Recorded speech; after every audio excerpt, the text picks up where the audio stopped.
Hello students, colour പെൻസിൽസിലേക്ക് സ്വാഗതം. നമ്മുടെ മലയാളം ക്ലാസ്സാണ്. നമ്മൾ ഇന്ന് പഠിക്കുന്ന ലെറ്റർ ബ. ബ ബ എന്ന അക്ഷരം എങ്ങനെയാണ് എഴുതുന്നതെന്ന് നോക്കാം. ഇതിനു മുമ്പ് പഠിപ്പിച്ച ലെറ്റേഴ്സൊക്കെ നിങ്ങൾ പഠിച്ചല്ലോ അല്ലേ? ബ. ഇതിൻ്റെ ഇംഗ്ലീഷ് പ്രൊനൗൺസിയേഷൻ മുകളിൽ എഴുതാം. B A. ബ. ബ എങ്ങനെയാണ് എഴുതുന്നതെന്ന് പഠിക്കാം. ബ. മറ്റ് അക്ഷരങ്ങളൊക്കെ നമ്മൾ പഠിച്ചു കഴിഞ്ഞല്ലോ. അതുകൊണ്ട് നമുക്ക് ഇതൊക്കെ എഴുതാൻ വളരെ ഈസി ആയിരിക്കും. ബ. ഇനി നമുക്ക് ബ എന്ന അക്ഷരം ചേർന്ന് വരുന്ന 3-4 വേർഡ്സ് പഠിക്കാം. ബ. ബലൂൺ. ബലൂൺ. ബലൂൺ കുട്ടികൾക്കൊക്കെ ഇഷ്ടമുള്ളതല്ലേ? ബലൂൺ. അടുത്തത് ബ. ബസ്. ബസ്. ബസ് കണ്ടിട്ടില്ലേ? ബ ചേർത്താണ് ബസ്. അടുത്തത് ബ. ബക്കറ്റ്. ബക്കറ്റ്. ബ. ബക്കറ്റ്. അടുത്ത അക്ഷരം ഭ. ഭ. ഇത് ശരിക്കും പ്രൊനൗൺസ് ചെയ്ത് പഠിക്കണം. ഭ. ഭ എന്ന അക്ഷരം എഴുതുന്നത് നോക്കിയേ.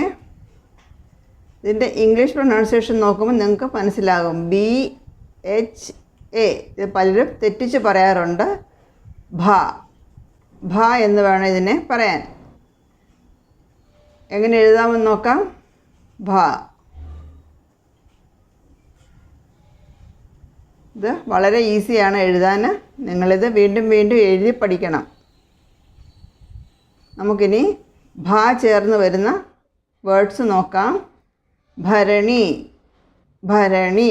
Ceramic pot. സെറാമിക് പോട്ടിനാണ് ഭരണി എന്ന് പറയുന്നത്. അടുത്തത് ഭടൻ.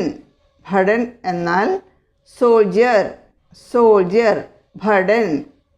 നമ്മൾ അടുത്ത് പഠിക്കുന്ന ലെറ്റർ മ. മ. മ എന്ന അക്ഷരം എങ്ങനെയാണ് എഴുതുന്നതെന്ന് നോക്കാം. മ. കണ്ടോ? ഇത് വളരെ ഈസിയാണ് എഴുതാൻ. മ. ഇതിൻ്റെ ഇംഗ്ലീഷ് പ്രൊനൗൺസിയേഷൻ മുകളിൽ എഴുതാം. MA. മ. മ. ഇനി ഇത് എഴുതി പഠിക്കാം. മ. ഇത് മനസ്സിലാകാൻ വേണ്ടിയിട്ടാണ് ഞാനിങ്ങനെ സ്ലോ ആയിട്ട് എഴുതി കാണിക്കുന്നത്. മ. മ. മ ചേർന്ന് വരുന്ന വേർഡ്സ് നോക്കാം. മ. മരം.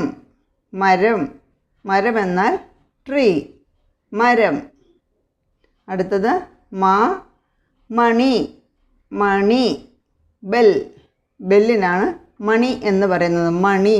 മ. മണി. അപ്പോൾ നമ്മൾ ഇന്ന് എന്തൊക്കെയാണ് പഠിച്ചത്? ബ. ഭ. മ. ഇത് നിങ്ങൾ വീണ്ടും വീണ്ടും എഴുതിയും പറഞ്ഞും പഠിക്കണം.